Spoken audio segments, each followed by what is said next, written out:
दोस्तों बात करने वाले हैं पीटीसी इंडिया स्टॉक के बारे में। दो सबसे इंपॉर्टेंट चीज इस स्टॉक के बारे में बताने वाला हूं और एक बड़ा खुलासा इसके बाद में करने वाला हूं इस वीडियो में। सबसे पहले मैं स्टॉक के 5 साल के रिटर्न बताऊंगा, जिसके बिहाफ पे आपको एक आइडिया मिलेगा कि भाई ये स्टॉक शॉर्ट टर्म या लॉन्ग टर्म में से किस टाइम ड्यूरेशन में आपको ज्यादा रिटर्न देगा, कितने टाइम ड्यूरेशन के लिए आपको होल्ड करना पड़ेगा रिटर्न के लिए, मैक्सिमम स्टॉक में कितनी गिरावट हो सकती है और मैक्सिमम ये स्टॉक कितना ज्यादा रिटर्न देने का दम रखता है। ये चीजें आपको पिछले 5 साल के रिटर्न के बारे में जो मैं बताऊंगा उससे आपको पता चलेगा।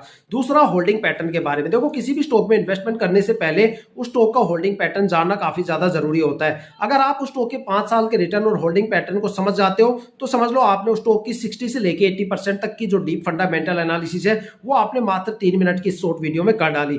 देखा जाए तो होल्डिंग पैटर्न किसी भी स्टॉक में इन्वेस्टमेंट करने से पहले वहां पे प्रमोटर की होल्डिंग 50% होनी चाहिए और एफआईआई की होल्डिंग जितनी कम रहेगी समझ लो वो स्टॉक में उतना अच्छा खासा रिटर्न आपको देखने को मिलेगा। अगर 50% से कम प्रमोटर की होल्डिंग है तो वहां पे स्ट्रेस लेवल बढ़ जाएगा और रिटर्न वहां पे गिर जाएंगे। अगर किसी स्टॉक में प्रमोटर की होल्डिंग 70, 80 या 90% के आसपास है तो वो स्टॉक जल्दी ही मल्टी बैगर तो बनेगा और लॉन्ग टर्म तक आपको भर भर के रिटर्न देगा, क्योंकि प्रमोटर कंपनी के साथ लॉन्ग टर्म तक रुके रहते हैं और वो धीरे धीरे अपनी होल्डिंग को रिलीज करते हैं। साथ में एफआईआई की होल्डिंग जिस स्टॉक में सबसे ज्यादा रहेगी वहां पे गिरावट टाइम आने पे सबसे ज्यादा गिरावट भी आपको वहीं पे देखने को मिलेगी, क्योंकि जैसे गिरावट का सिलसिला शुरू होगा एफआईआई वाले सबसे पहले बिकवाली करके निकल जाएंगे और उसके बाद गिरावट का बड़ा सिलसिला शुरू होगा। तो एफआईआई की होल्डिंग कम हो, प्रमोटर की होल्डिंग हमेशा ज्यादा हो, ऐसे स्टॉक का आपको सिलेक्शन करना चाहिए और ऐसे ही स्टॉक में आपको ट्रेड करना चाहिए। यहां पे सिनेरियो काफी पलट चुका है। यहां पे आने वाले टाइम में आपको एक बड़ी गिरावट स्टॉक में देखने को मिलेगी, क्योंकि यहां पे जो होल्डिंग पैटर्न है काफी अजीब बन गया है। यहां पे जो प्रमोटर की होल्डिंग है वो 16.22% रह गई है।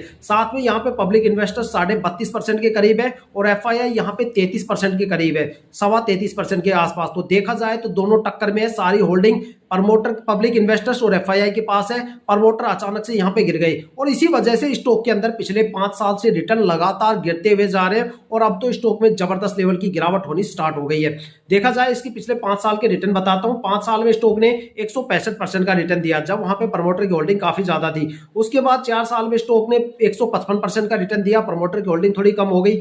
3 साल में स्टॉक ने 41.5% का रिटर्न दिया, मतलब सीधा 150% के रिटर्न से सीधा लुढ़क के 41% के रिटर्न पे आ गया ये स्टॉक, ठीक है। और उसके बाद 2 साल में स्टॉक ने 88% का रिटर्न दिया और उसके बाद यहां पे प्रमोटर होल्डिंग हो गई लगभग 20% के करीब और उसके बाद गिरावट का सिलसिला लगातार शुरू हो गया और उसके बाद 1 साल में स्टॉक ने दिया 22.5% की गिरावट यहां पे दर्ज हुई और यहां पे प्रमोटर होल्डिंग हो गई थी 16.22% और उसके बाद लगातार गिरावट। 9 महीने में 20.5% की गिरावट हुई, 6 महीने में 29.5% की गिरावट, 3 महीने में 28.5% की गिरावट, 1 महीने में 13.5% की गिरावट। इस स्टॉक से जितनी जल्दी एग्जिट कर जाओगे